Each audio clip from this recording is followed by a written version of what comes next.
नमस्कार दोस्तों, welcome to Mishra pharma academy. अगर आप अपने डी फार्मा कंप्लीट कर लिया है या करने वाले हैं या कर चुके हैं तो सबसे बड़ा सवाल होता है कि डी फार्मा के बाद क्या करें। क्या सिर्फ मेडिकल स्टोर ही ऑप्शन है? क्या गवर्नमेंट जॉब मिल सकती है? क्या बी फार्मा करना ज़रूरी है? आज इस वीडियो में मैं आपको 10 बेस्ट करियर ऑप्शन डिटेल में बताऊंगा, जिसका स्कोप एंड ग्रोथ के साथ। तो बने रहिए, तो वीडियो के एंड तक ज़रूर देखिए। तो सबसे पहले है कि हॉस्पिटल फार्मासिस्ट, उसके बाद government pharmacist job, open your on medical, अपना मेडिकल स्टोर खोल सकते हैं। पर बी फार्मा हायर स्टडीज़ कर सकते हैं। मेडिकल रिप्रेजेंटेटिव MR का जॉब कर सकते हैं। फार्मास्यूटिकल इंडस्ट्री जैसे दवा बनाने वाली कंपनी में जा सकते हैं। क्लिनिकल रिसर्च कर सकते हैं। अवार्ड फार्मासिस्ट अदर कंट्री में भी जा सकते हैं। प्रिपेयर योर कॉम्पिटिटिव एग्ज़ाम, उसके बाद टीचिंग। तो सबसे पहले आप डिटेल में समझेंगे बारी बारी से सबको। पहले समझते हैं हॉस्पिटल फार्मासिस्ट डी फार्मा के बाद काम कर सकते हैं, जैसे प्राइवेट हॉस्पिटल या गवर्नमेंट हॉस्पिटल। क्या क्या उसमें रिस्पॉन्सिबिलिटी, क्या क्या वर्क हो सकता है हॉस्पिटल फार्मासिस्ट में? Dispensing medicine, dose calculation, patient counselling, maintaining record. Government pharmacist job second पे आते हैं। गवर्नमेंट फार्मासिस्ट एलिजिबल होते हैं डी फार्मा वाले। अब तो गवर्नमेंट सरकार भी बहाल कर दी है, केवल डी फार्मा वाले ही एलिजिबल होंगे फार्मासिस्ट जॉब के लिए, जिसमें से स्टाफ सिलेक्शन SSC कमीशन वाले आ सकते हैं। UPSSC या स्टेट हेल्थ डिपार्टमेंट। इस समय UPSSC की वैकेंसी निकली है 560। आप open your on medical store, आप अपना मेडिकल स्टोर खुद से भी ओपन कर सकते हैं।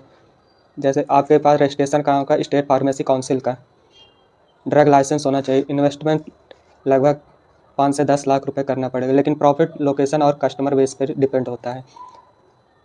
हायर स्टडीज़ में बी फार्मा, अगर आप बी फार्मा करना चाहते हैं तो फ्यूचर में अगर गुड ऑप्शन होगा, सबसे अच्छा ऑप्शन होगा अगर आप डी फार्मा करें, क्योंकि आज के डेट में ग्रेजुएशन करना बहुत ज़रूरी है। बेनिफिट होगा, बेटर जॉब अपॉर्चुनिटी मिलेगी, हायर सैलरी रहेगी, eligible for drug inspector, growth and pharmaceutical industry.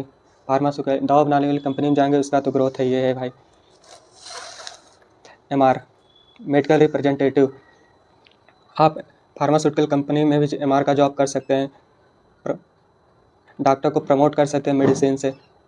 Good communication and, आपको कम्युनिकेशन स्किल अच्छा इंपॉर्टेंट ज़रूरी है इस काम के लिए डी फार्मा के बाद।